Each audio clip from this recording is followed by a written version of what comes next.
Very good morning friends, welcome to our YouTube channel aspiring minds. आज हम लोग अपने इंग्लिश सीरीज़ का ये दूसरा लेक्चर है हमारा, और हमने लेक्चर 1 में नॉन फाइनाइट वर्ब के बारे में पढ़ा था, और उस लेक्चर में हमने इन्फिनेटिव को देखा था, थोड़ा पार्ट जीरेंड का देखा था। तो आज उसी जीरेंड को हम कंटिन्यू कर रहे हैं।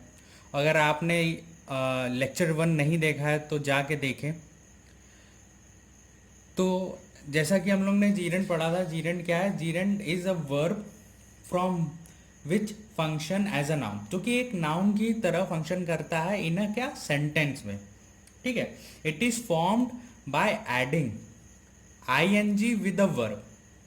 ठीक है, आई एन जी के साथ ये वर्ब में आई एन जी के साथ ये मिलके बनता है।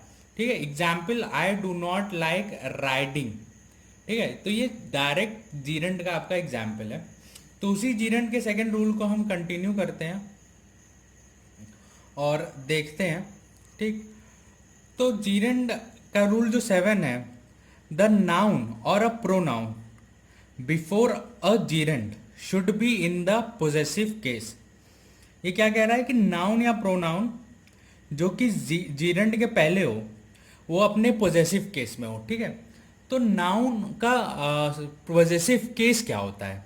ठीक है, तो नाउन का पोजेसिव केस, जैसे कि आप लिखते हैं ना चाइल्ड्स या चाइल्ड, तो चाइल्ड्स लिखते हैं तो अपोस्ट्रोफी एस लगाते हैं, और चाइल्ड लिखते हैं तो खाली चाइल्ड लिखते हैं, CHILD, राइट।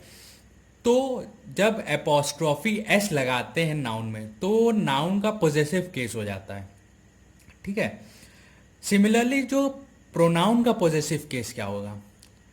तो प्रोनाउन का पोजेसिव केस, जैसा कि पोजेसिव मतलब पोजेशन करना, its, yours, his, her, theirs, ये क्या होते हैं? ये प्रोनाउन के पोजेसिव केस होते हैं। योर, आवर, याद रखिएगा, इट्स, देयर्स, योर्स, ये सब नाउन के हिज, हर पोजेसिव केस होते हैं। ठीक है, लिख लीजिए। तो ये बहुत इंपॉर्टेंट रूल है, अ नाउन और a pronoun before a जीरेंड should be in the possessive case. Example देखते हैं, I don't like him wasting time. तो वेस्टिंग क्या है यहाँ पे? जीरेंड है। ठीक है, बट हिम नहीं होगा। हिम क्यों नहीं होगा? क्योंकि यहाँ पे पोजेसिव केस होगा प्रोनाउन का। हिम प्रोनाउन है, बट ये अपने पोजेसिव केस में इस सेंटेंस में यूज होगा। ठीक है, तो यहाँ पे हो जाएगा I don't like his wasting time. Correct. अब हम लोग पढ़ते हैं कि पार्टिसिपल क्या होता है। पार्टिसिपल क्या है? कि participle it is a form of a verb that ends with ING, ED या T। ये एक्चुअली एक वर्ब का फॉर्म है जो कि एंड होता है ING, ED या T में। ठीक है, तो पार्टिसिपल एक्चुअली क्या है कि एक वर्ब होता है, वो अपने एक प्रेजेंट टेंस में होता है, एक पास्ट टेंस में होता है। ठीक है, तो उसी को पार्टिसिपल कहते हैं हम लोग। अगर प्रेजेंट पार्टिसिपल अगर देखें, प्रेजेंट पहले एक एग्जांपल देखते हैं कि बर्न है ये, राइट। इसका प्रेजेंट क्या होगा? बर्न ही होगा। पास्ट क्या हो जाएगा? बर्न हो जाएगा, बर्न हो जाएगा। तो जब हम लोग हम लोग जानते हैं कि सेंटेंस होता है, सेंटेंस की कंटिन्यूटी, कंटिन्यूटी यानी कि अगर सेंटेंस पास्ट में है तो हमेशा पास्ट में ही रहना चाहिए। अगर प्रेजेंट में हो तो थ्रू आउट इन सेंटेंस वो अपने प्रेजेंट में ही उसका पूरा स्ट्रक्चर रहना चाहिए। ठीक है, तो प्रेजेंट पार्टिसिपल होता क्या? प्रेजेंट पार्टिसिपल जैसे बर्निंग, और पास्ट पार्टिसिपल क्या होता है? बर्न्ड। एग्जाम्पल देखते हैं तो और क्लियर होगा। We found a candle burning. तो यहां पे जो बर्निंग है ना, वो प्रेजेंट पार्टिसिपल है। ठीक है, ये कैंडल जल रही थी। ठीक है, तो ये फॉर्म ऑफ अ वर्ब है जो कि ING, ED या T के साथ खत्म हो सकता है। She return disappointed, disappointed past participle. ठीक है, तो रिटर्न क्या है यहाँ पे? यहाँ पे आपका पार्टिसिपल है, पार्टिसिपल। तो पार्टिसिपल जीरेंड में आप कंफ्यूज नहीं होइएगा।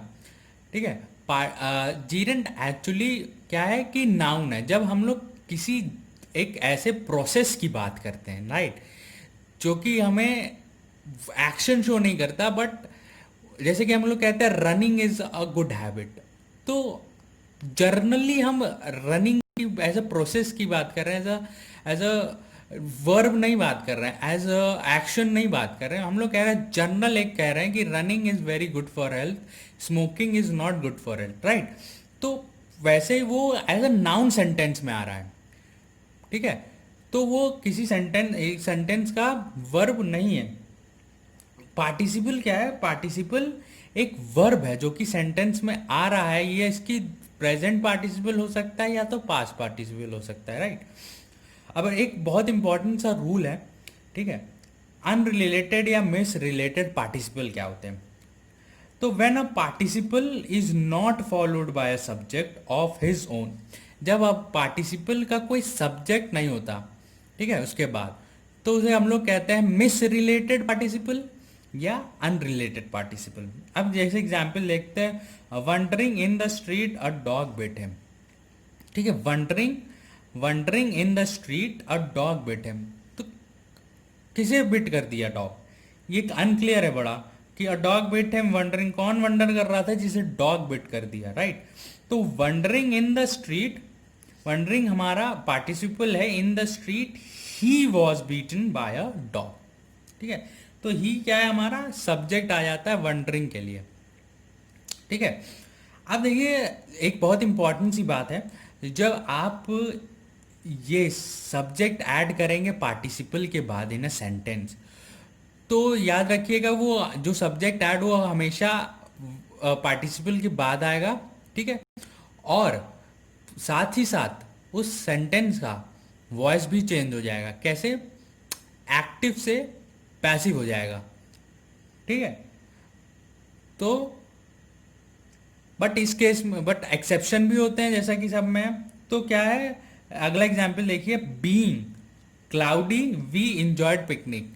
तो क्लाउडी था लेकिन हमने पिकनिक इंजॉय करी, राइट।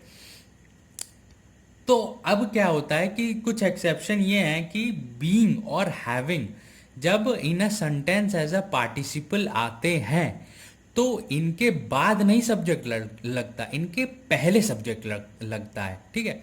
जैसा कि it being cloudy we enjoyed picnic, तो यहाँ पे इट जो है क्या है? सब्जेक्ट है। और ये क्या हुआ है? ये पार्टिसिपल जो कि बीइंग है उसके पहले लगा हुआ है, राइट। तो add subject only before participle being and having. तो ये बहुत इंपॉर्टेंट सा केस है कि पार्टिसिपल जब सेंटेंस में आता है और तो उसके अगर उसके सेंटेंस में वो अपना सब्जेक्ट नहीं लिया है तो उसका सब्जेक्ट हम लगाएंगे। कब लगाएंगे? उस पार्टिसिपल के बाद लगाएंगे और सेंटेंस की वॉइस को चेंज कर देंगे, यानी अगर सेंटेंस एक्टिव में है तो वो पैसिव में हो जाएगा, राइट। तो जाहिर सी बात है कि देखिएगा, अब जीरेंड और पार्टिसिपल में कंफ्यूज ना होइए। Participle is a form of a verb where gerund is which function in a sentence is a form of a verb also, but gerund क्या होता है कि सेंटेंस में एज अ फंक्शन आता है, ठीक है।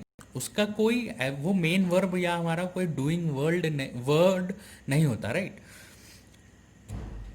तो यहीं पे हमारा लेक्चर 2 खत्म होता है और नॉन इन्फिनेटिव की हमने सी लेक्चर पढ़ लिया है।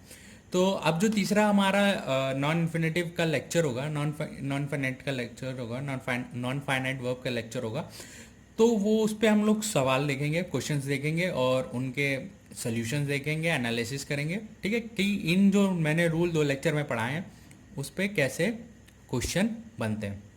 तो अगर हमारा आपको ये पसंद आया हो तो हमारे चैनल एस्पायरिंग माइंड को ज़रूर सब्सक्राइब करें और लाइक भी करके जाएं, कमेंट करें अगर कोई सजेशन हो।